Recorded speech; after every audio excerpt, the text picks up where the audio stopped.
if you can work, you and Ariel can work on saving the chat, that would be perfect. Yes, Thank you. I can do a copy paste. Great. Same as, I'm having a hard time. Oh, there's Claire. Hi, Claire.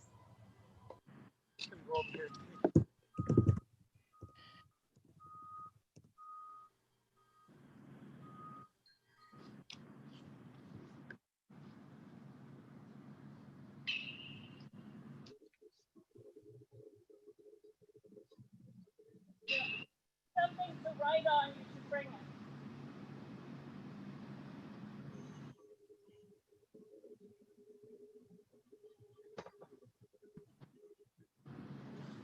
Chrissy, can you name Mark also?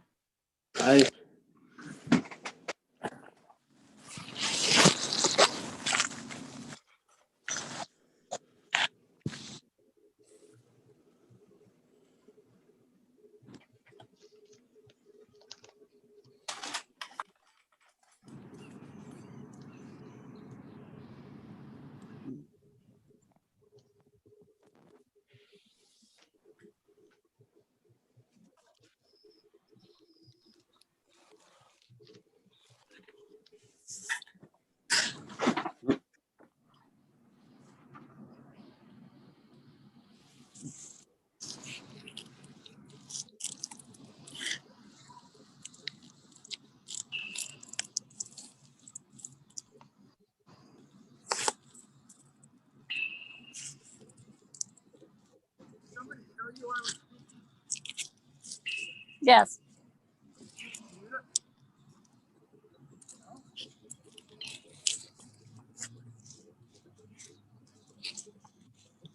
Not right this second. Not right this second.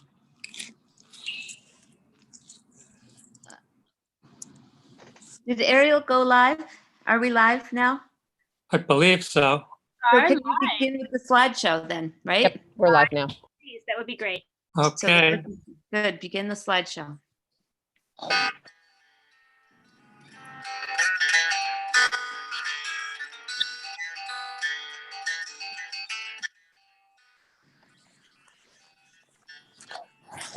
What's that?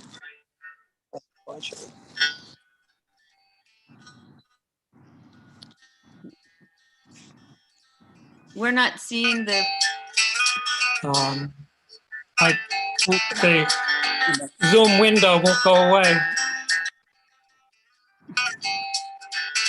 you know what we can do is just move into the next thing.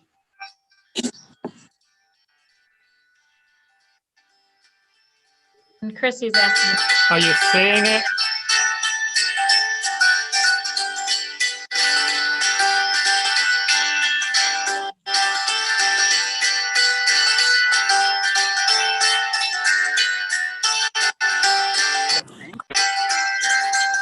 Bill, let's just. Are you seeing it?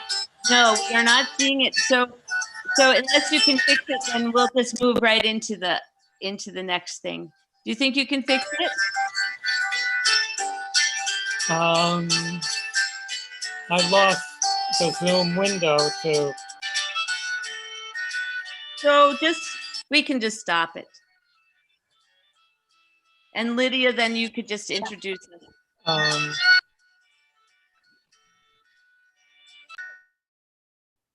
Friends, welcome. My name's Lydia Wiley Kellerman, and it's a great gift to join this circle of holy mischief makers, especially today on the birthday of Dorothy Day. We're joining together for a festival of hope, and what a moment and time when I think we all each need that so much. Let this be a feast set before a week of court sentences that come with anxiety and anticipation, fear, and even grief. Let this be a feast set before a political season that has left trauma in our bodies.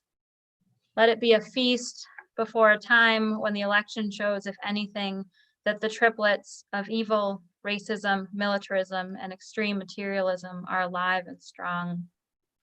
How dearly we need one another, and we need to live into this real and dangerous hope.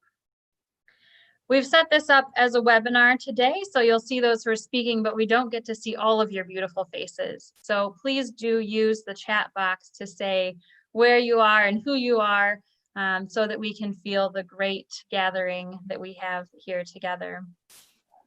And I want to begin just by summoning love and strength, especially today towards Carmen Trotta and Clare Grady, Mark Colville and Martha Hennessy, and offer gratitude for the work of their spirits and bodies and for their lives.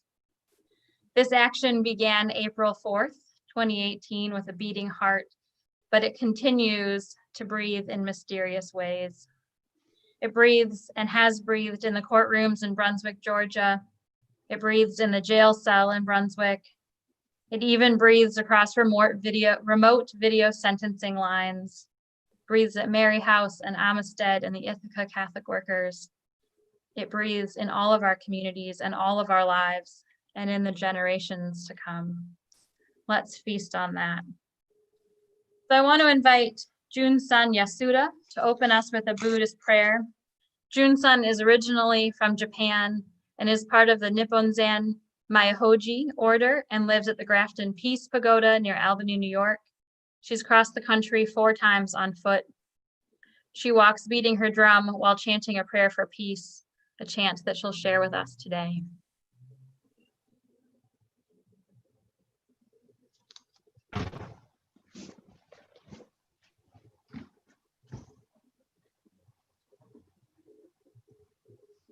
Namu Myoho Renge Kyo. Namu Myoho Renge Kyo. Namu Myoho Renge Kyo.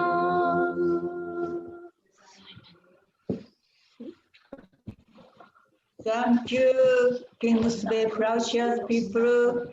Your people saving the world. So I play this time big Japanese drum.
Thank you.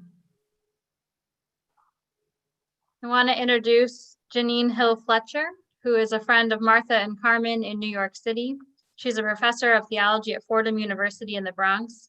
And as a Catholic theologian, Jeannine served as an expert witness on behalf of the Kings Bay Plowshares, asking the court to recognize their prophetic actions as protected by the Religious Freedom Restoration Act. I want to say thank you to everyone and hello to everyone who's joining us, and how wonderful to see everyone signing in on our chat. As always, I'm humbled to be in the presence of the Plowshares community and grateful to be incorporated into this community of hope. This last year has been a difficult time for many of us to hope. Social distance has led to separation that devolves into isolation. Political division, the resurgence of racism, building walls and withholding medical care, economic fragility, and the lack of an end in sight makes hope among the precious resources that have been difficult to mine. But hope, even before it's like a little flame, is like that presence of something imperceptible that emerges like in the rubbing of sticks together under dry wood, anticipating the possibility that it could create warmth and the transfer of heat that could create change. In the darkness of what is not yet, hope has the possibility to be that steady friction from which will emerge both heat and light. For those with eyes to see, the pandemic has only exacerbated what was already destroying our humanity. The racism of white supremacy that created structures that keep people of color from the life-giving resources of air, water, and healthcare. Social distance, even before the pandemic, kept the privileged from the bonds of solidarity that might bridge rather than widen the gap. And global political division represented by nuclear arms structure our humanity within the real possibility of the destruction of life on the planet as we know it. Seeing the world as clearly as this, hope seems impossible. And yet the Kings Bay Plowshares have pulled me into their orbit of hope. These 7 companions witnessed to hope with their lives, unwilling to capitulate to the darkness. Their action on that April night was a kindling of hope. It was a kindling before the pandemic, and it is a steady flame within our times. If you had asked me before April 2018 if I knew any human beings who were willing to give their lives for humanity, I'm not sure what I would have said. And yet since then, I have come to know 7 amazing human beings who are willing to say that we must not only hope for a better world, we must work for that better world. We must protest with our actions that a better world is possible, even if that means protesting with our lives as we know them.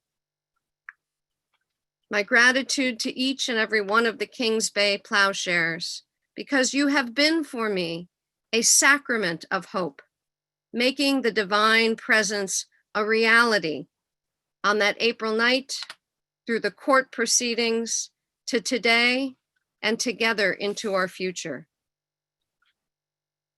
In a world such as ours, where hope is hard to come by, the Kings Bay Plowshares tell us that truth and hope, firmness and faithfulness, and love to the end are possible. And that is good news. Thank you to our peacemakers who have blessed us all with their orbit of hope and have celebrated with us that sacrament of hope by which the Spirit breathes the warm breath of new life into our world. Thank you. I want to introduce Leona Morgan, who is Diné and grew up in the Navajo Nation. She's been fighting nuclear colonialism since 2007. Leona co-founded Diné No Nukes to address uranium mining as part of the entire nuclear fuel chain. and Nuclear Issues Study Group, which works to protect New Mexico from all things nuclear. Leona is also part of the international campaign, Don't Nuke the Climate, that focuses on nuclear energy as a global climate issue. Hello, everyone. Yad Abe, She'e Leona Morgan, Yin Shep, Twitch Eatney Nishlitz, and obviously Bushes Chinky, Ani Nishe, Twuglini Dashnella. I'm so honored to be here. I am talking with all of you from Albuquerque, New Mexico, and Albuquerque is in the about in the center of New Mexico, where New Mexico is. I call it the birthplace of nuclear colonialism, but we know that nuclearism started in many places all over the world. And today, I just want to keep the people, all of the defendants and everyone in mind. And I know all of us are here to support each other. And it's very important that we work together at all stages of the nuclear fuel chain. My people have been hurt by uranium mining, and this is the fuel that is used for both the nuclear weapons industry and nuclear energy industry. And we know that you cannot have one without the other. And so I'm so happy to be a part of this and to see many of you friends I am well acquainted with, and new friends, and to everyone watching online. Thank you for all being together. And in New Mexico right now, we're dealing with several issues of the nuclear age, starting with the first testing of a nuclear weapon at the Trinity site. This was on July 16th, 1945, and the people who suffered from the fallout and some of the people are still alive who saw the blast, and they have many health problems, and of course, families still grieving for their loved ones. Every year, the community around the Trinity site organizes with a group called the Tularosa Basin Downwinders Consortium, and they honor the people who have lost their lives every July 16th. And this is because they have not been recognized by the United States federal government and not compensated. And in New Mexico, we also have the world's largest uranium spill that happened on the same day, July 16th in 1979. And we're also dealing with the issues of health and lost loved ones and environmental contamination. And so I just wanted to share these two specific events. We have many more issues in New Mexico, and we're dealing with a threat of nuclear waste transport from all of the power plants in the country.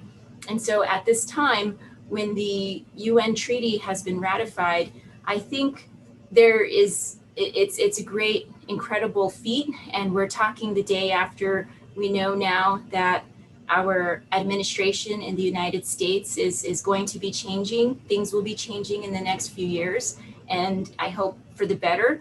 But that just helps us and supports all of our work. And so with all of the people, the indigenous peoples around the uranium mining areas, the radiation victims from nuclear testing, and all of those living near nuclear power plants, uranium mine sites, and every type of nuclear facility in the world, I think it's time that we start to work and talk with each other a little bit more so that we can accomplish all of these big goals of shutting down all of the nuclear weapons, shutting down all of the nuclear power plants, and most importantly, cleaning up our Mother Earth and helping the health of our people today and for future generations. And so I just want to say thank you again, and I will keep all of the defendants in my prayers this week as we look toward a decision. Thank you for asking me to be here. I am with you all, and yeah. Thank you, Leona. I want to introduce Ed Horgan, who's joining us from Ireland. He served 22 years as an Army officer and spent 2 years on UN peacekeeping duty in the Middle East. Ed has worked as a civilian election monitor in 20 countries, and he's been actively involved as a peace activist since 2001 in Ireland and internationally. He's been arrested or detained at Shannon Airport, on 8 occasions and charged with various offenses, and on 7 of those occasions, he's been found not guilty. Thanks, Ed. Thank you very much. Greetings from Ireland and from Europe. In reality, we are all citizens of humanity, and you are not alone. And thank you very much for all you're doing for peace and justice. We are all up against the evil power of the elite-driven multinational military-industrial complex.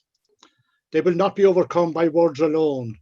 Words are important, but actions, especially peace actions, are vital. Imprisoning peace activists is intended to intimidate and put off other peace activists from doing likewise.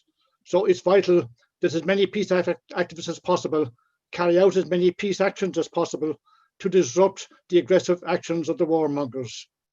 The survival of humanity is at stake, particularly with the risk of nuclear war. The right to life, the right not to be killed, is the most basic of all human rights.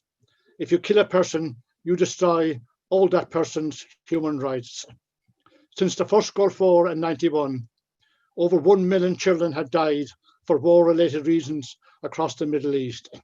Killing one child is a dreadful crime. Causing the deaths of 1 million children is clearly a crime against humanity by any standards. 2 weeks ago in Ireland, Colin Roddy and Dave Donelan were acquitted on charges of criminal damage at Shannon Airport, using the defence of lawful excuse.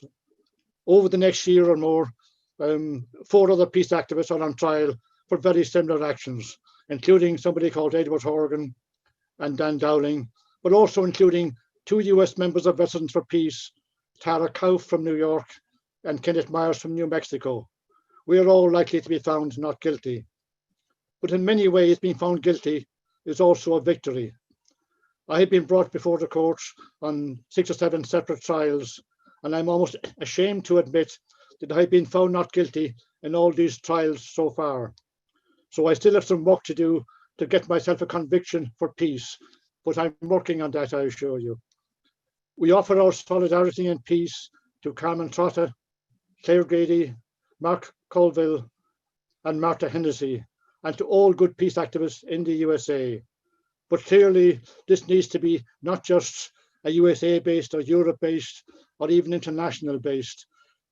Humanity, of which we are all members, we are all citizens of this planet Earth, so we must all work together. Regardless of the verdicts and sentences, you have been victorious already in your actions, and your actions were and are fully justified. You are not alone, and our neighbours are all humankind. Thank you for all you're doing, and please continue. And we on the other side of the Atlantic and elsewhere will also continue to do what we are doing. There is much to be done, but much hope, and hope springs eternal. Thank you very much, all of you. Thank you. We want to turn to some music from Tom Chapin and the Chapin Sisters. Tom Chapin's career spans 5 decades, 26 albums, and 3 Grammy Awards, and he'll sing with his daughters Lily and Abigail, who are songwriters known for their pristine harmonies and haunting melodies, and Tom is Martha Hennessy's cousin. We're so pleased to be with you today, and with in celebration, in honoring, and in expression of hope and possibility. Here's a song that Sai Khan and I wrote a few years ago.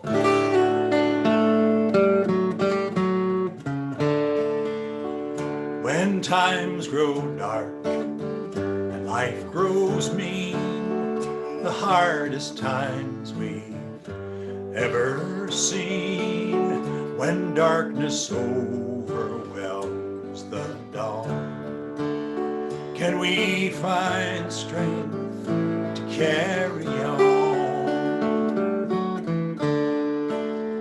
When tempers and the earth grow hot, we'll trust the goals for which we fought. We'll not lose sight of a brighter day, nor lose one friend along the way. You are here, hold our ground,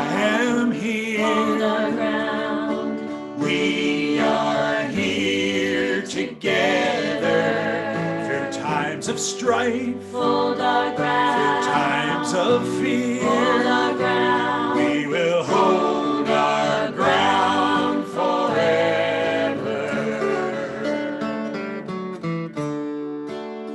When hirons tear down what we've built, do we give in to blame and guilt, or work and fight as we've done before, and rise once more, rise once more? You are here, Hold our ground. I am here, Hold our ground. we are here together. Through times of strife, Hold our ground. times of fear, Hold our ground. we will hold our ground forever. We will hold our ground forever.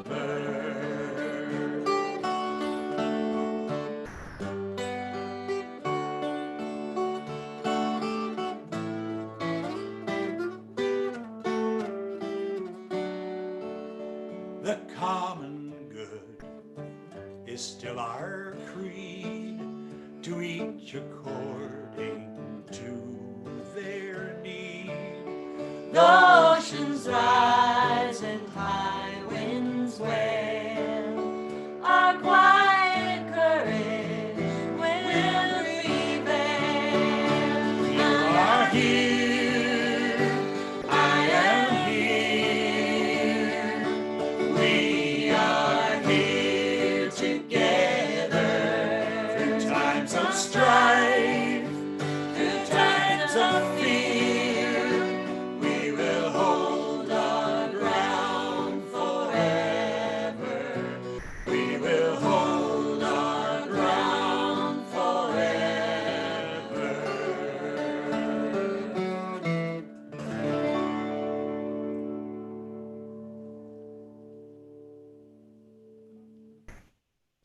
Thank you so much, and our prayers are with everyone on trial and for the sentencing, and thank you for everything that you do. Thank you. Thanks to all three of you. I want to introduce Liz Theoharis, who's an American theologian and the co-chair of the Poor People's Campaign, A National Call for Moral Revival, and the director of Cairo Center for Religious Rights and Social Justice at Union Theological Seminary. She's an ordained minister at the Presbyterian Church. Well, thanks so much. It's an honor to be here indeed in this Festival of Hope. Aren't we so very much in need of hope in these hard times? It's especially an honor because I was raised by a family that was very active in the anti-nuclear movement, who followed the words of Reverend Dr. King that peace is not just the absence of tension, but the presence of justice. From a very young age, I was inspired by the commitment of peace and justice activists all over the world, some of them who we're honoring and celebrating today, who are using their capacity, their consciousness, their commitment, and their connection to beat swords into plowshares and to declare that all living things are sacred and that all deserve an abundant life. My family was deeply impacted by the Bible quote in Jeremiah, my people are broken, shattered, and yet they put on Band-Aids, saying it's not so bad, you'll be just fine, but things are not just fine, saying peace, peace, when there is no peace. This is surely the case in our society now with this novel coronavirus, the pandemics of poverty and racism, militarism, ecological devastation that preceded it. And this is why we must have this Festival of Hope, why we must honor and celebrate Mark Colville and Clare Grady, Martha Hennessy and Carmen Trotta, all of the Kings Bay Plowshares 7 defendants, and all those who are gathered here today who dedicate your lives to working for peace and justice. I want to share my favorite quote from the Reverend Dr. King because it really reminds me of the commitment of these activists. When he was calling for the Poor People's Campaign back in 1967 in December, he said, "There is nothing wrong with a traffic law which says that you have to stop for a red light. But when a fire is raging, the fire truck goes right through that red light, and normal traffic had better get out of its way. Or when a man is bleeding to death, the ambulance goes through those red lights at top speed. There is a fire raging now. Disinherited people all over the world are bleeding to death from deep wounds. They need brigades of ambulance drivers who will have to ignore the red lights of the present system until the emergency is solved. And Dr. King in this quote then continues and says that nonviolent civil disobedience is about as loud as ambulances going on full speed. Indeed, these defendants, your families, the larger communities of which we're all a part, are these very ambulance drivers. They've had to sound the alarm, rush through those red lights of militarism and nuclear armament. They've had to run through the red lights of racism, of patriarchy, of sexism, of poverty. And for this, we thank you. We thank you for signing up to be ambulance drivers, being willing to put yourselves on the line so that we may have freedom and justice for all. You'll be in my thoughts, my prayers. You already are. And thank you for keeping up the fight, because when we fight, we can win, especially if we do it nonviolently. Thank you, Liz. We want to open this next time to hear from the defendants themselves as we hold them in our prayers and hearts this week. We want to bless them and be blessed by them. So we'll start with Martha Hennessy. Thank you all. I am going to share with you something in the Catholic Worker newspaper from February of 1947, titled Peace and the Atom Bomb. Gordon Zahn, who was a comrade of Dorothy's, he was also co-editor of the Catholic Conscientious Objector, writes to us from St. John's University, quote, "At an international meeting this winter, Communist Russia proposed international disarmament.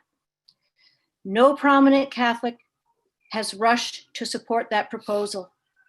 No prominent Catholic rushed into headlines to point out that Benedict XV and popes since then had continually spoken out for disarmament. Russia also proposed the outlawing of the atom bomb, the most immoral weapon yet devised by man. There is little support given to this Christian proposal in the Christian press." End of quote. A priest once remarked to us at the Catholic Worker that it is too late to do anything but love. And I'm paraphrasing. And if we refuse to support this Russian proposal, we have nothing to look forward to but pulverization.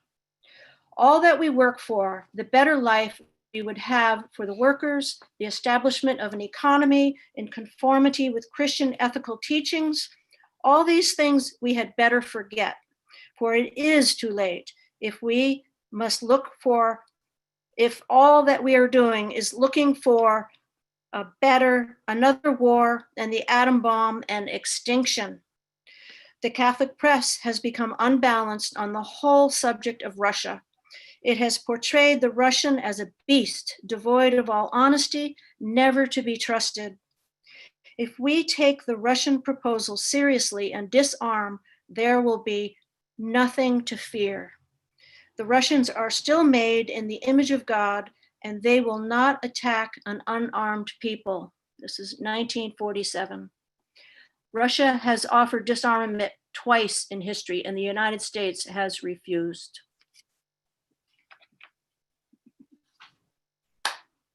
Thank you, Martha. I'm going to turn it to Mark Colville.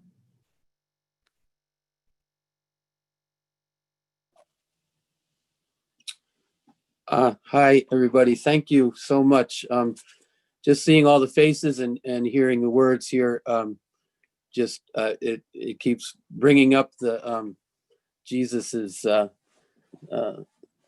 line about that the yoke is easy and the burden is light, right? And I truly have felt that way all the way through from the beginning on this, and it's all because of the community that has gathered around this action, and I'm deeply grateful for it. I really didn't have much to say. In fact, at the end of the trial, which is now over a year ago, I recall feeling, and for like 10 months later, just feeling that I really don't have anything to say at sentencing, because I felt that that the voices that we that the 7 of us brought into the courtroom kind of said everything, and that there's a place, I think, sometimes for silence in the courtroom, and I was pretty much feeling that this was the time for me to just mute. You know, I don't like speaking that much in public, and certainly in a crowd. I would much rather be in a jail than in a courtroom. And so I did change my mind on that, and I just want to briefly mention why, okay? It has to do with the logistics around the sentencing. And that is that, you know, obviously the pandemic hit when we were just about to be, you know, going through the sentencing process. And so, you know, we immediately got a postponement. And basically what the court has been doing, the judge has been giving, we've been requesting by motion, requesting continuances pretty much on a monthly basis, and they've been granted on a monthly basis. So we've gotten 5 continuances on the sentencing, and it's all because of the danger of the pandemic and how, you know, traveling particularly to Georgia, which is one of the worst states in the country in terms of its containing of the virus. So it's been, for some reason, she hasn't, the judge hasn't given more than a month at a time. But anyway, this last time we, and actually now, of course, it's never been worse than it is right now in terms of the spread of the pandemic. We've had a major national spike. You all know that. So she denied our request this month. And basically the only reason for denying it is well, the only reason she gave, at least in my case, was that you got 5 postponements, I'm not giving you a 6th. So there's that. And again, I'll try to wrap this up. But secondly, in the sentencing process that has gone forward so far with Steve Kelly and Patrick O'Neill, and of course Liz as well, the main theme of these sessions in court, directed really by the judge and the government, has been that we deserve to have a higher sentence for 2 reasons. In terms, you know, there are sentencing guidelines, and that we should be, we have been added. Our sentencing guidelines have been raised for basically 2 reasons. One being, they call it acceptance of responsibility. If you're acknowledged by the court to have accepted responsibility for your actions, then you're supposed to get some points off. Okay. And then the other thing is what they call risk of death. If your actions for which you were on trial, if they risked death, then you get bumped up in the guidelines.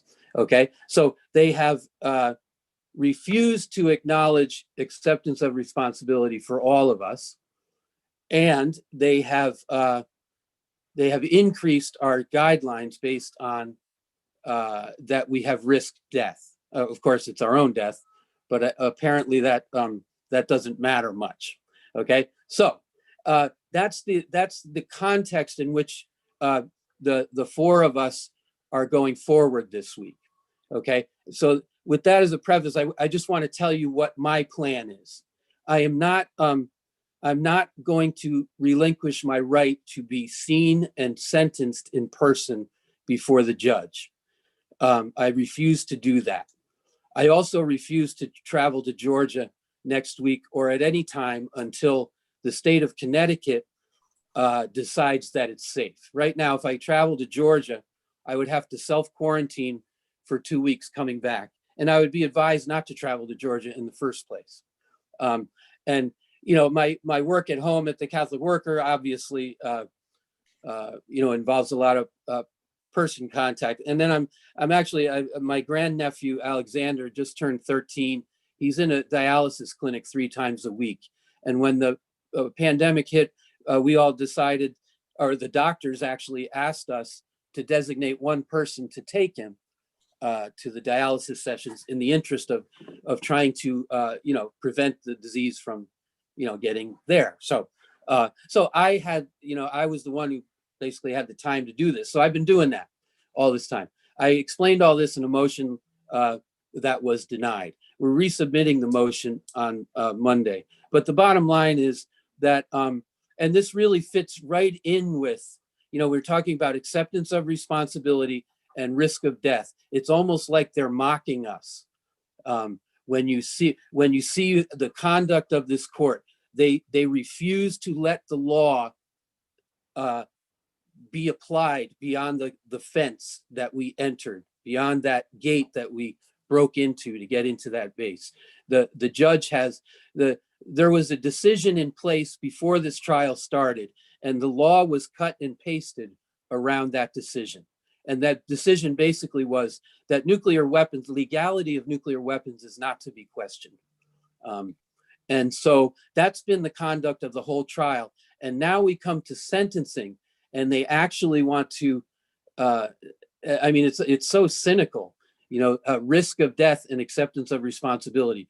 2 things that the court is almost displaying, without any regard. I mean, they're not, they must be intelligent enough to know what they're doing. Anyway, so what I'm saying to the judge is, I am not going to risk my death by following your order. And you have not accepted responsibility in this case. I mean, from the beginning of this case, for applying the law the way it should be applied. And of course, the other part of the context here is the ICANN treaty, which has just been ratified by more than 50 nations. And now it has become part of the body of international law, which we remain as a nation utterly disobedient to. Not that they weren't illegal when we went into court originally, but now it's like it's an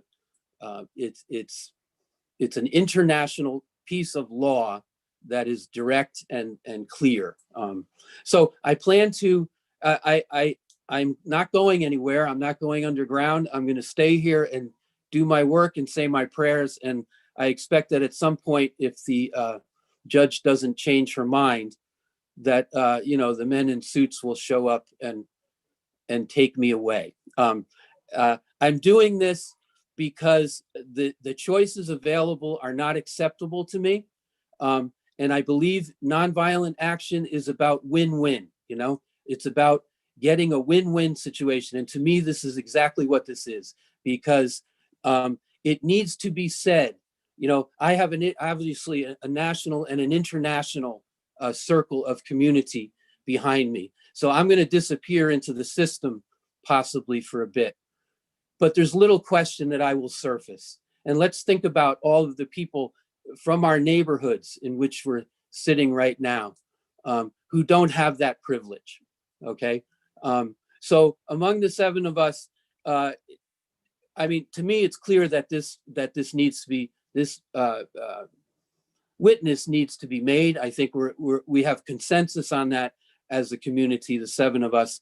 And, I'm doing it on behalf of all of us because my circumstances right now make me more available maybe than others to do this. So anyway, I just wanted to, there's going to be a lot of maybe confusion about about this this week. So I just wanted to put that out there.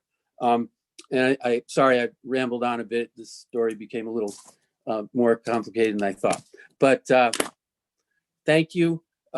Thank you for supporting us. And we will go forward as we always do, you know, despite the court's efforts to divide us.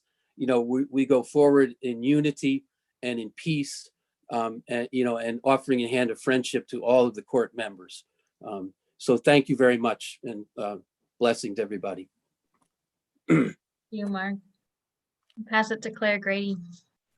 Thanks, Mark. Thanks, Lydia. I really just wanted to say hi and to thank everybody who made this Festival of Hope happen behind the scenes, but especially I'll just say, Lydia, how you started us off was just beautiful. And Jun-san is my heart. And Jeannine and Leona and Ed and all of you guys in Ireland there, Ed, up Ireland, and Liz and Tom, Lily, and Abigail. So good to hear you again.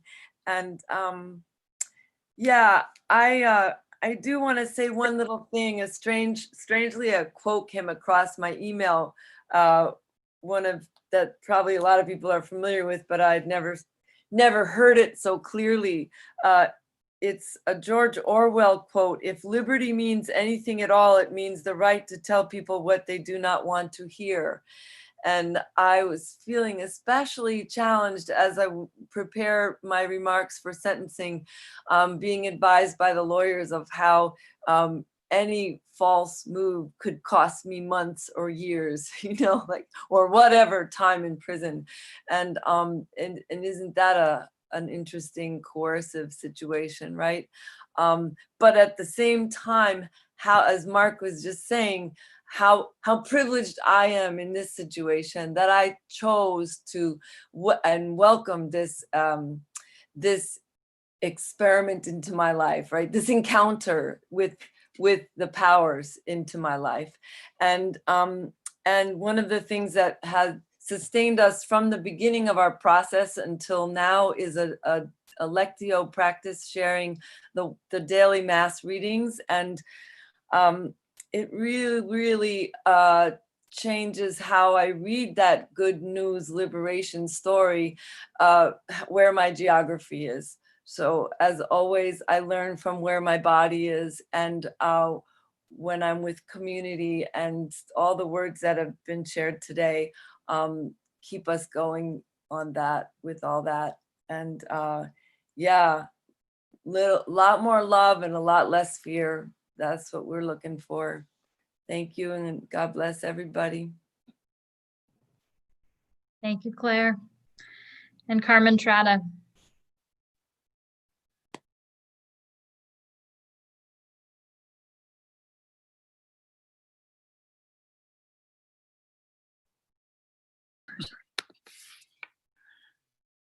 Go ahead. Am I on? Yes. Very good. So first of all, I want to just thank our support community. No one thought our process was going to go on this long. This has become sort of a full-time job for our support team. And so thanks from the bottom of my heart. And thanks for gathering this crowd today, because really this is sort of an extravagant honor to be paid to us, the various voices that we've already heard from. So I'm full of thanks for our support community and for the others who's participated.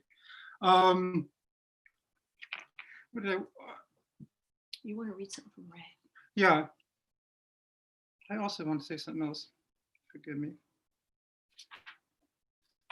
Okay. So I was given this by Martha today, and I'm going to get to imitate Father Dan Berrigan again.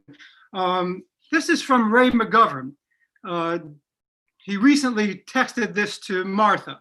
Ray McGovern, if you don't know who it is, was once a high-level CIA analyst who gave weekly intelligence reports to several American presidents. He has since become a peace and justice activist. So he's been a fantastic presence in our lives. So what he had sent to Martha was this. Father Dan to me in September 2013, told him I was en route to Moscow to give Ed Snowden the Sam Adams Award for Integrity. Asked if he had a word for Ed. Dan Berrigan, yeah. Tell him he did the right thing. Also said I was in touch with Dan Ellsberg, his jailmate of yesteryear.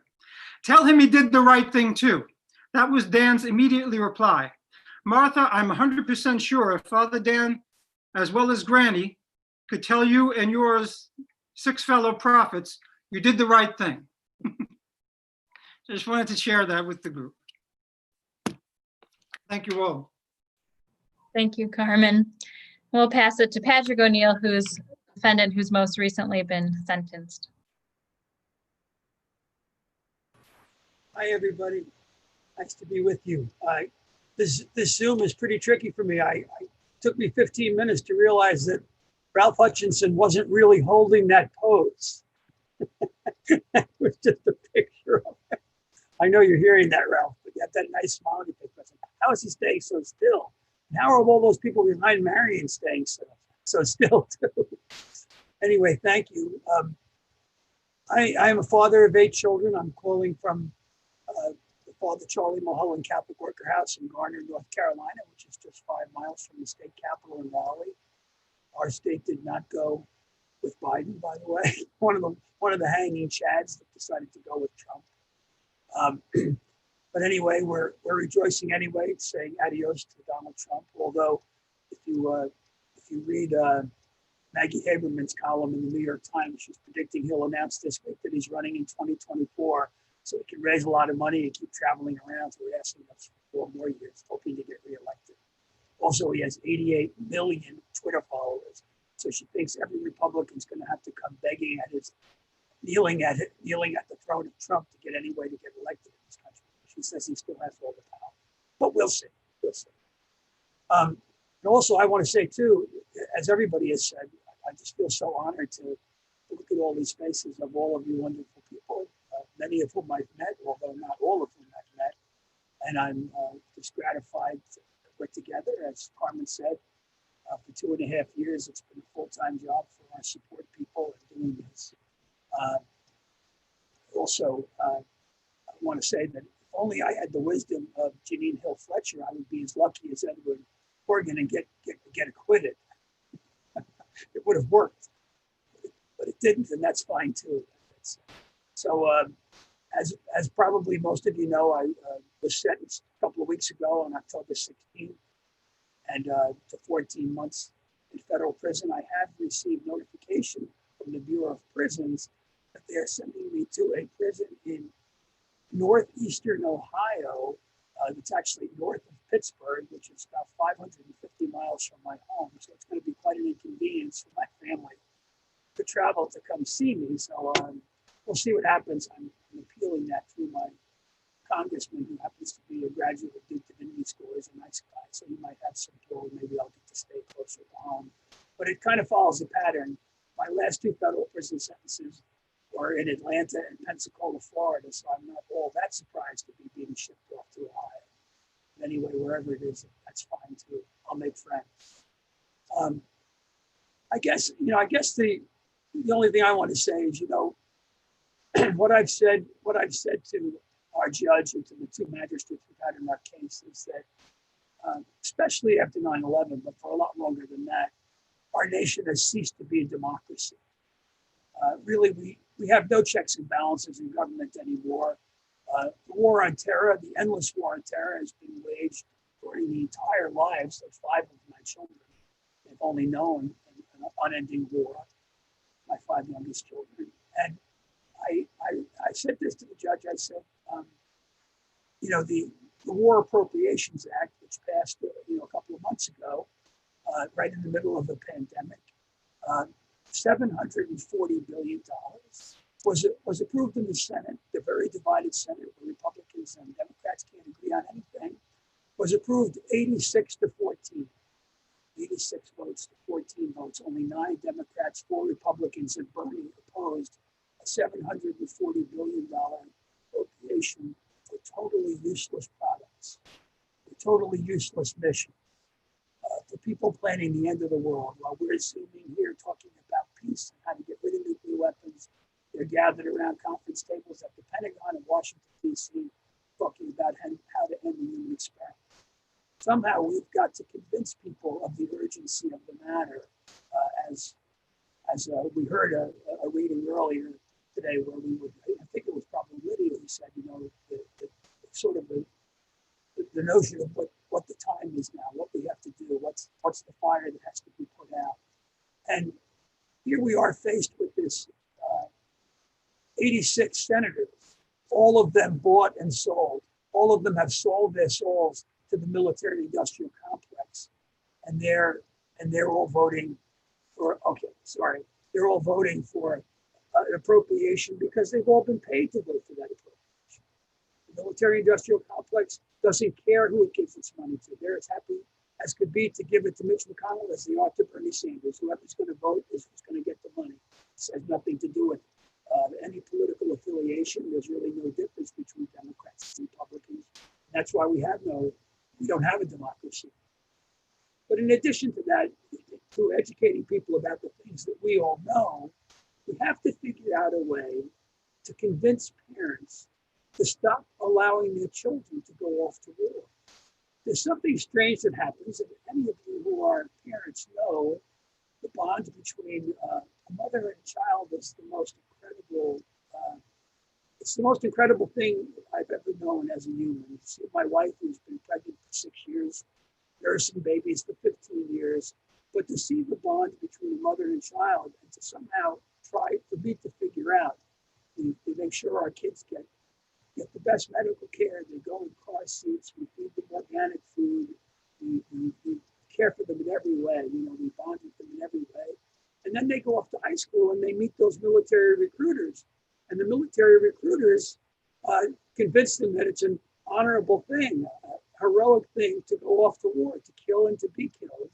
And somehow these children usually get the seal of approval from these parents who have protected them and loved them and nurtured them all this time. There's some strange thing that occurs when our children become teenagers, and all of a sudden we permit that. And I've had the good fortune of interviewing several of the Gold Star mothers as a journalist, and I'll tell you, Cindy Sheehan tells the story when her son Casey died. All these mothers, when they see the car pull up and they see these men in uniform at the door or coming to their place of work, they immediately know what it is. They know. One woman told me that she was working and she saw them at the building. She went out the back door and left, just running out the back door because she didn't want to hear the news. Cindy Sheehan said that when she got the news that Casey died, she screamed so long and so hard that she thought her heart was going to explode. These are the stories we need to tell of the horrific consequences of war and the absolute lack of necessity of war.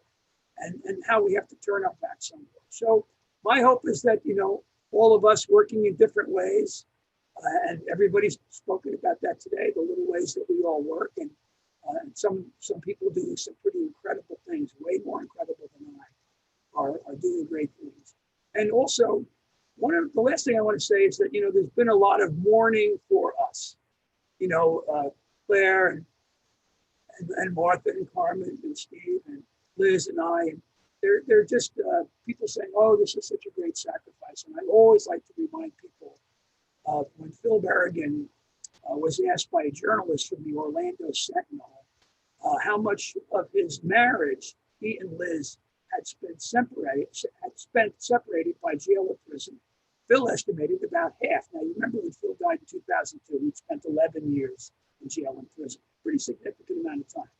Steve Kelly right now is on his 11th. Carl Cabot's done more than that, so is Helen Woodson. But the quote that Phil gave to that journalist is one that I really committed to memory. He said, "We don't want to appear heroic.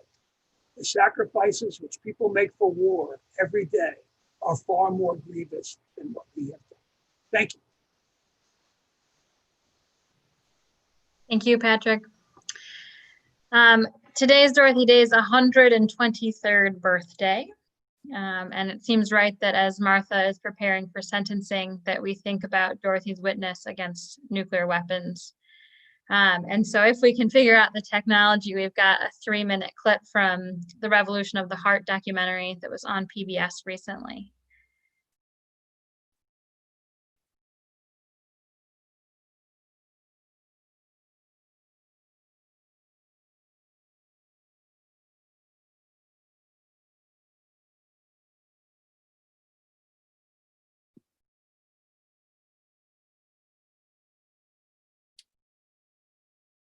Lydia, do you know we cannot hear it?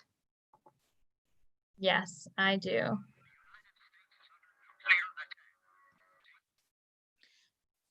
Were you not able to hear it? No, we can't hear it. Okay, let's try again. There we go. That's better. Okay, sorry about that. Poor. A nation can be considered great when it strives for justice and the cause of the oppressed, as Dorothy Day did.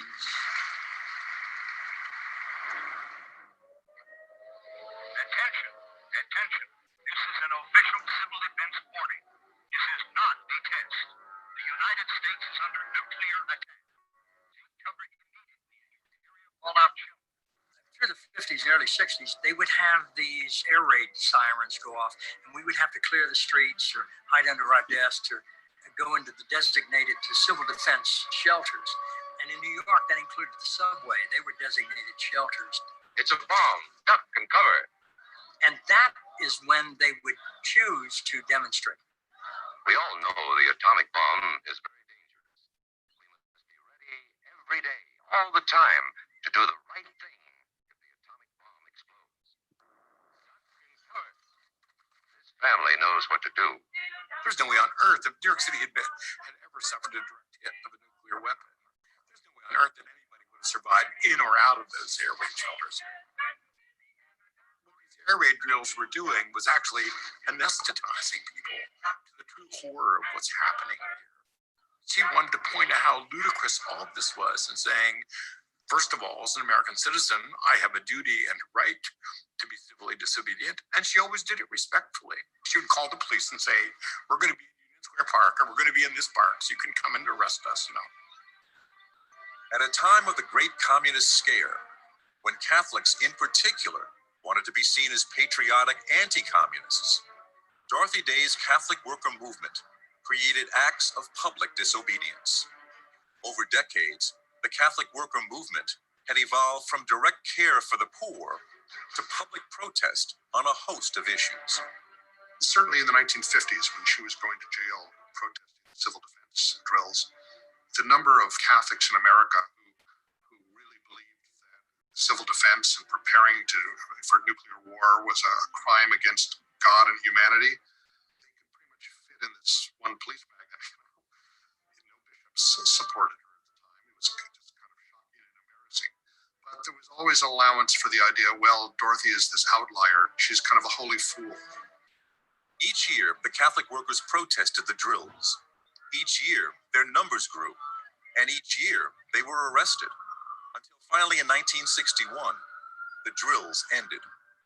But her Catholic...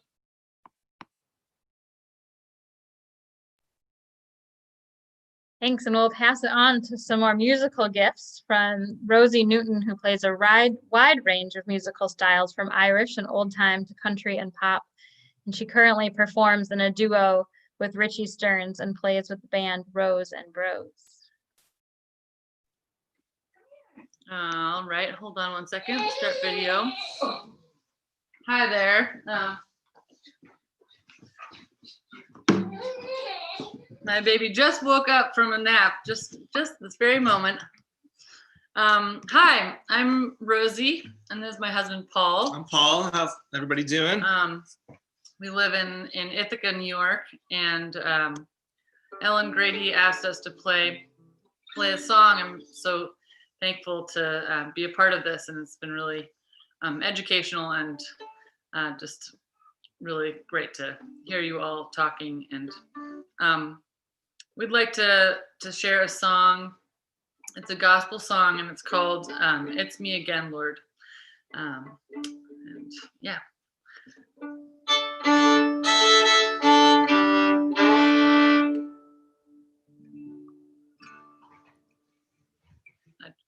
I'll try not to sing too loud. Sometimes I. All right. 1, 2. Troubles come and I can't find an answer. Lonely nights I spend in agony. I have no other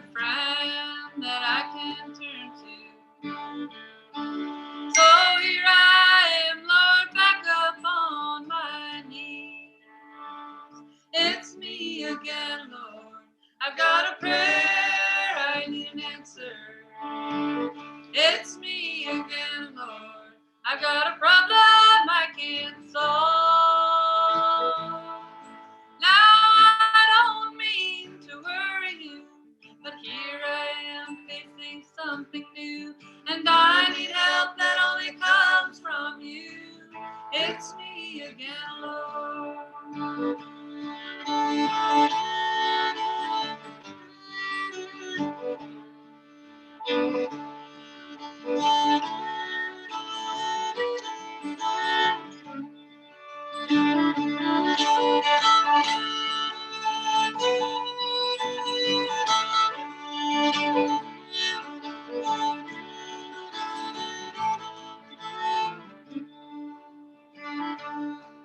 I know you're mighty busy in your heaven, forming worlds and hanging stars to shine.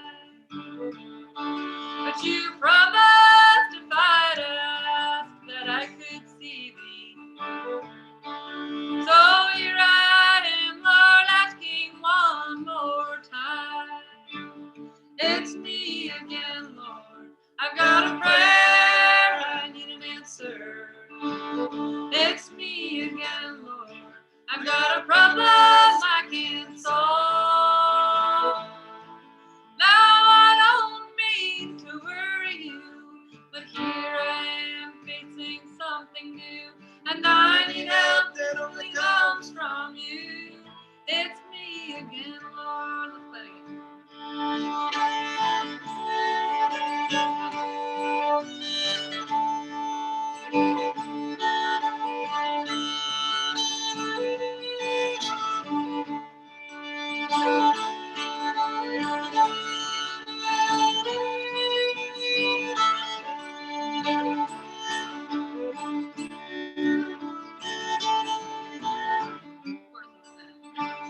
It's me again, Lord. I've got a prayer, I need an answer.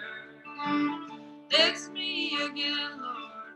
I've got a problem I can't solve. Now I don't mean to worry you, but here I am facing something new, and I need help that only comes from you. It's me again, Lord. Yes, I need help that only comes from you. It's me again, Lord.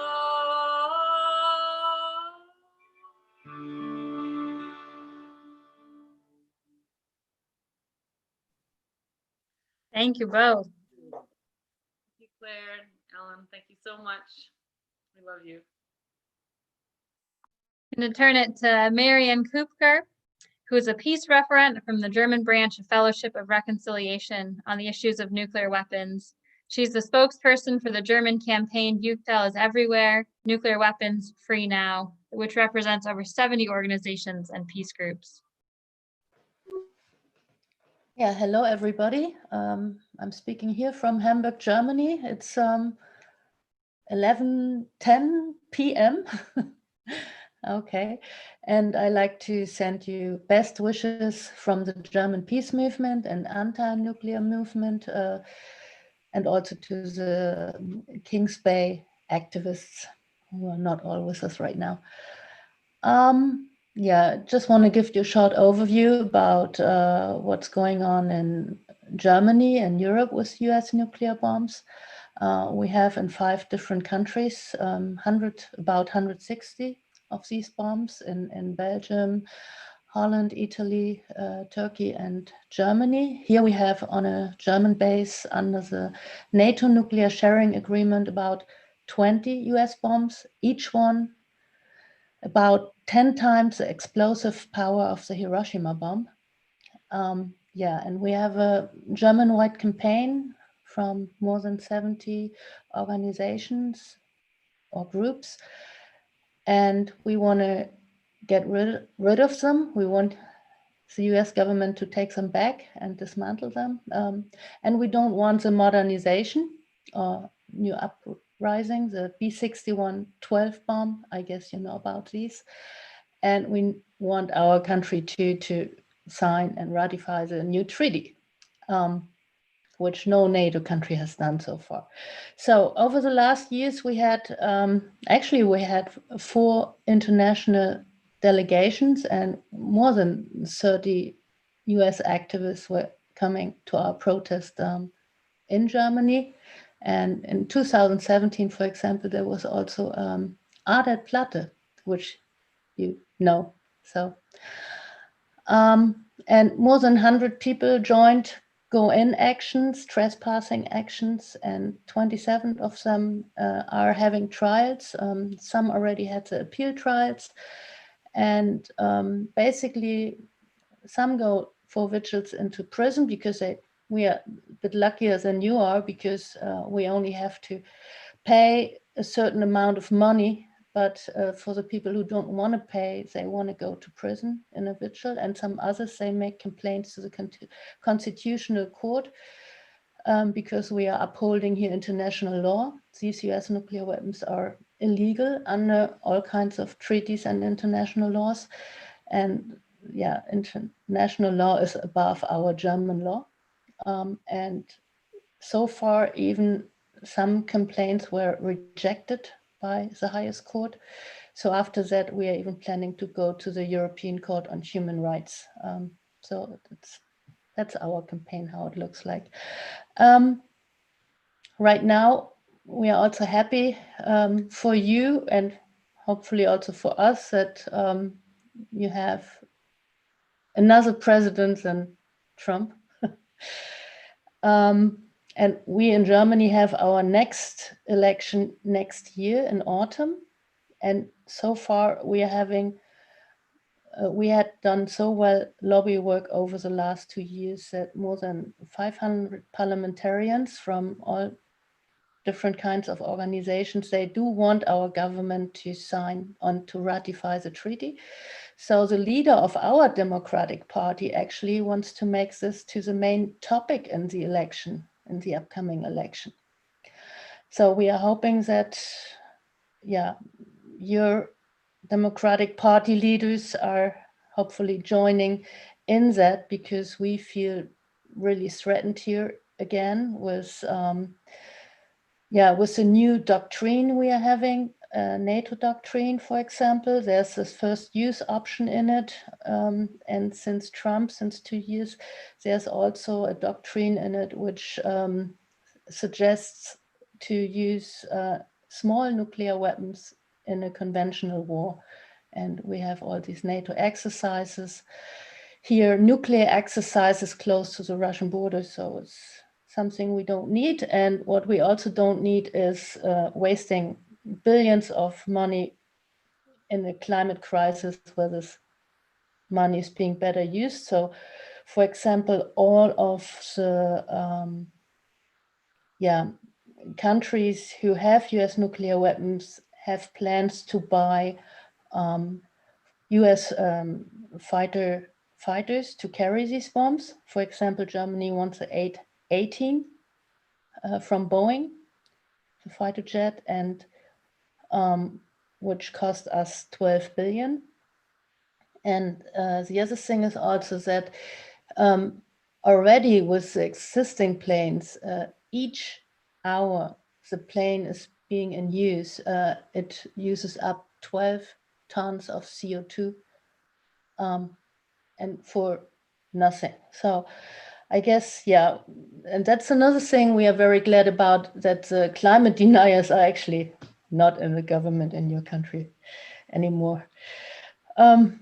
Okay, so that's the overview, and I know your struggle is ours and the other way around. So yeah, thank you for doing this great HOPE Zoom conference. Thanks. Thank you, Marion. We'll pass it to Kathy Kelly, who is a peace activist and writer who's traveled to war zones and lived alongside people in Afghanistan, Iraq, Gaza, Lebanon, Bosnia, Haiti, and Nicaragua. To avoid paying for nuclear weapons in war, she's kept her income beneath the taxable level since 1980. She's served more than 9 months in federal prison for protests at Fort Benning and for protesting drones and nuclear warfare. Well, thank you. And Thank you to everybody who has helped us struggle with that question of how we can learn to live together without killing one another. There's another Kelly whom I felt really should be speaking, Steve Kelly. He's quite incommunicado, but we do have his 9 words. Those nuclear weapons aren't going to go away by themselves. And I want to think about another Jesuit, Pope Francis. He issued a call that will actually be made more public worldwide on November 15th. But Pope Francis, in the 4th year to try to combat impoverishment, he has championed, I think he has championed these defendants whom we celebrate today, because he said what we need to do is overcome fear and greed and hear the cries of people who are crushed by poverty and siege and war. And I've had such unusual chances to watch every single one of these defendants in different contexts doing that, and with great courage again and again and again. In Afghanistan, in Iraq, at the Witness Against Torture, protesting war against Yemen, in the West Bank. So thank you for all of that marvelous light. The second part of the book of Isaiah says, the people who have been in darkness have seen a great light, come out of the prisons and walk in the light. And it's such a paradox, because you'll, dear defendants, be going into prison, quite possibly. And yet you'll liberate the light that shines, and it actually shines on all of us. And truthfully, it can be a bit unsettling, because you show the light of what it means to live in alignment with your deepest beliefs. So I want to just recall someone, I'll say God rest his soul, Mr. Nix, a barrister in the Pit Stop Plowshares trial that took place in Ireland. And a number of people on this call were part of that process, including some of the defendants. Well, the judge in that case, a woman in Dublin, in the 4 courts, after these activists had done quite a lot of damage to a US Navy warplane just before it would have been part of the shock and awe bombing, the judge says there'll not be a word of your faith-based testimony heard in my courtroom. I'll not allow you to speak anything about your faith. And where have we heard that before? But the barrister, Mr. Nix, according to Irish law, could say anything he wanted. And so at the end of the trial, when he made his summation, he squared off with the judge and he said, the greatest pacifist of all time was Jesus of Nazareth, and the greatest pacifist document ever written was the Sermon on the Mount, and I'm about to read it to you right now. And then he went right into the Beatitudes. Blessed are the poor, blessed are those who are persecuted, blessed those who hunger and thirst for justice. And then he described a beautiful day in a Dublin park where the kids were racing up the hill and chasing ducks, and then they were being chased down the hill. And he said the most beautiful sound in any language must be the sound of children at play. And then I swear his face darkened, his voice boomed. They're bombing children in a swimming hole in Lebanon. Children are dying in a pool of their own blood. And we all kind of froze and we realized, oh, that's right, it's the Israel-Hezbollah war. It's going on right now. And then he started to ask, he said, would you not try, if you could, to stop an Israeli missile from slamming into southern Lebanon? Would you not try, if you could, to stop a Hezbollah missile from slamming into southern Israel? And then he said, the question isn't, did these 5 defendants have a lawful excuse to do what they did? The question is, what's our excuse not to do more? What will rise him? And so Mr. Nix's question is our question. With all of the hope summoned up today, what will rise us? And so thank you to each defendant for helping us to see the light. And thank you for calling on us to be reminded constantly while you're in prison of the stance you've taken, of the goodness you represent, and of your message, and of Mr. Nix's question, what will rise us? The people who have walked in darkness have seen a great light. Thank you. Thank you, Kathy. We'll turn it to Ralph Hutchinson, who's the coordinator of the Oak Ridge Environmental Peace Alliance and lives in Knoxville, Tennessee. which is also a member of ICANN and the Alliance of Nuclear Accountability. Thanks. So we've all heard that many things are needed to make peace. I want to say many things are needed to abolish nuclear weapons, and say thank you for the chance to speak a little bit this afternoon on the treaty on the prohibition of nuclear weapons. The milestones on the road to abolition are not evenly spaced. The work to build the treaty took 10 years. Then it was negotiated and passed in a matter of months in 2017. Then took 3 years to get the 50th ratification, which was deposited at the United Nations by Honduras on October 24th of this year. That historic moment means the treaty will become international law when it enters into force on January 22nd, 2021, 90 days after the 50th ratification. After that, the space between the milestones is uncertain. The treaty has immediate force in the 84 nations that have signed it. None of them are nuclear weapon states. Many of them, especially the Pacific Island nations, have been victims of nuclear weapons testing. So the next challenges are to get the nuclear umbrella states, those nations that don't have weapons but are protected by the weapon states, to sign the treaty, and to get the countries in Europe that have US, NATO nuclear bombs on their soil to remove them. You heard from Marion already, there's significant organizing going on in 4 of the 5 countries in Europe, pretty strong movements, some of them with significant government support. It's a matter of them standing up to us, the United States. When the first bombs come back to the United States from Europe, the focus shifts, and it will be for us a kairos moment. It will be the right time. We don't know when that will be, but we know we have to be ready. So what I want to say today in the spirit of the Festival of Hope is we have a plan. We, so far, as the Nuclear Resistor, Nuke Watch, OREPA, the Alliance for Nuclear Accountability, working with ICANN, and our plan is inspired by a message that Jack and Felice got from Ardith and Carol just days before Ardith left us. Between now and January 22nd, we are building a collaboration, and we are inviting you this afternoon.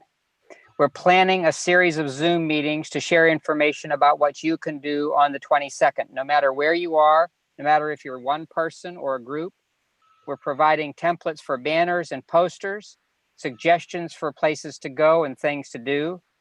We will try to coordinate the communications in the media so that on January 22nd, the United States will become aware of the treaty. It won't have legal force here, but that's not the issue. It will have compelling moral force and a clear, simple message: nuclear weapons are illegal. International law now declares it.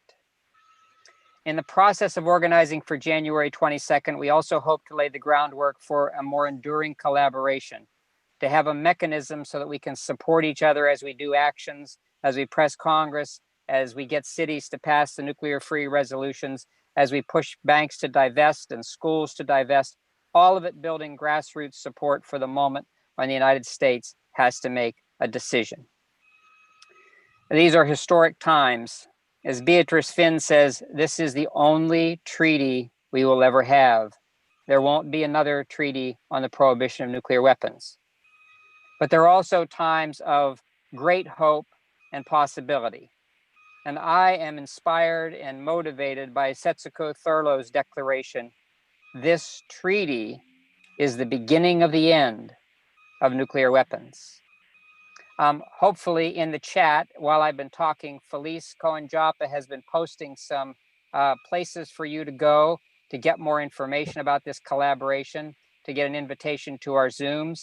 I'll just mention one: Nuclear Ban Treaty EIF, that's entry into force. Nuclear Ban Treaty EIF is a new Facebook group that we've just started.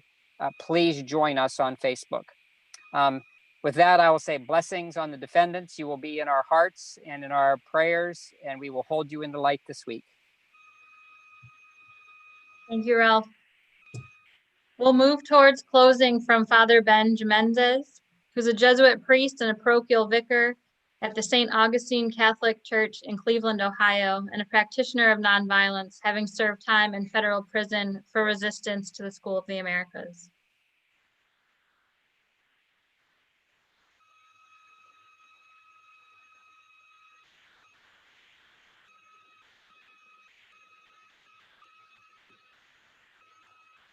Father Ben, are you there?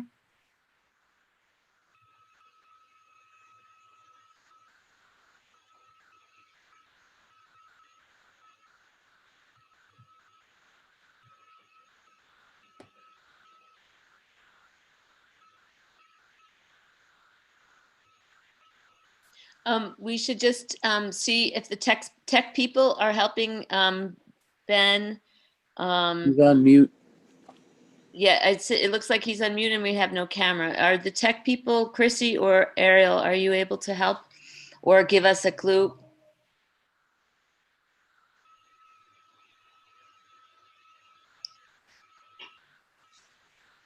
All right, we've lost our tech people also. So this is Ellen Grady from Ithaca, New York, and I just, oh wow, just can't say enough about how grateful I am for all the people that have come on to share words and music with everybody here tonight. I think I love that Kathy Kelly brought in the other Kelly, and so I want to say, as we are waiting to see if we can help. Mary and Patrick, can you mute yourselves?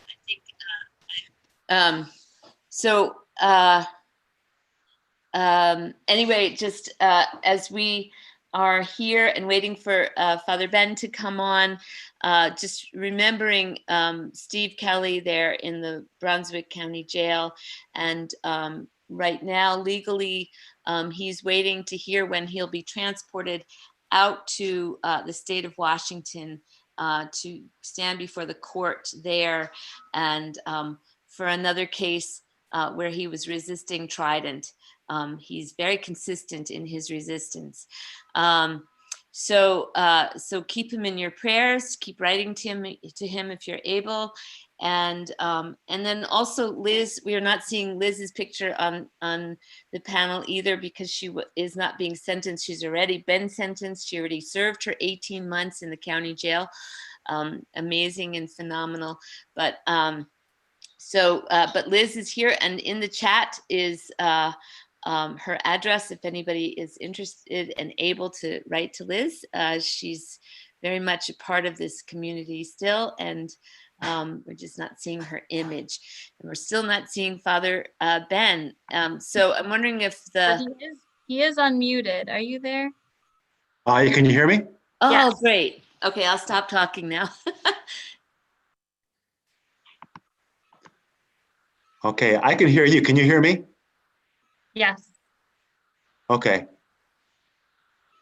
Okay, well, thank you very much. Hello from Cleveland, Ohio. I don't know if you can see me or not. I can't see you all, but that's okay. This is a prayer for the Plowshares. In the name of the Father, and the Son, and the Holy Spirit. Amen. He instructed them to take nothing for the journey. He gave them authority over unclean spirits. So they went off preaching repentance at places like Kings Bay, Georgia. I am sending you like lambs among wolves. These signs will accompany those who believe. They will speak new languages, as they spoke in Brunswick's federal court. They'll pick up servants, and if they drink any deadly thing, it will not harm them. When they lead you away and hand you over, do not worry beforehand about what you are to say, but say whatever will be given to you at that hour. For it will not be you who is speaking, but the Holy Spirit. So he summoned them and named them. Sister Elizabeth, Brother Stephen, Sister Martha, Sister Claire, Brother Mark, Brother Carmen, and Brother Patrick.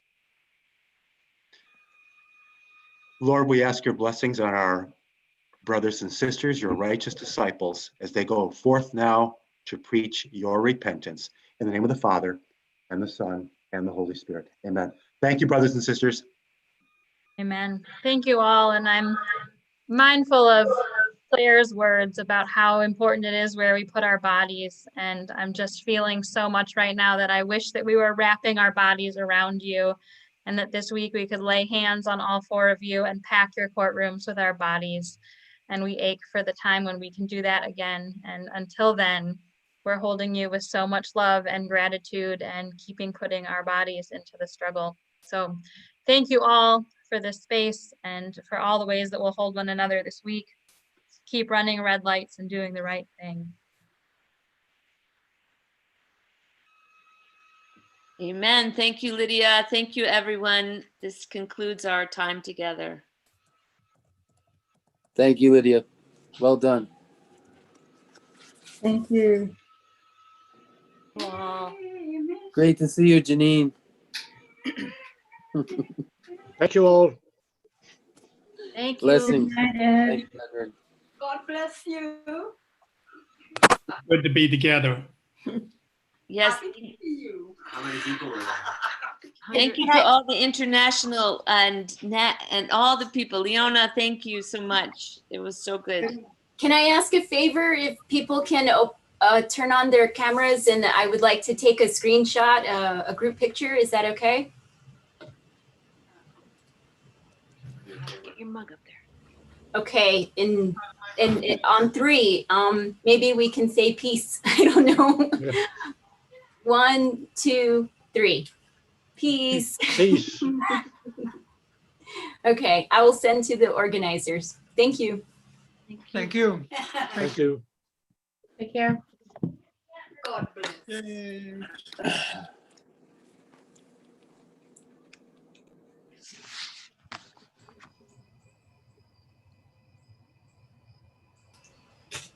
Thank you so much. Hey, Ariel, can you hear me? Can you cut and paste the chat? Because Chrissy can't get back on again before we close this out. Hi, Claire. One thing that we forgot to say is that about people being able to call into court. Oh, I kept telling, I put in the chat if you want updates, but I just in the chat. Great. Right. So Ariel, are you still there? Can you let Chrissy back in, or can you cut and paste the chat? And is this still being recorded right now? Is this being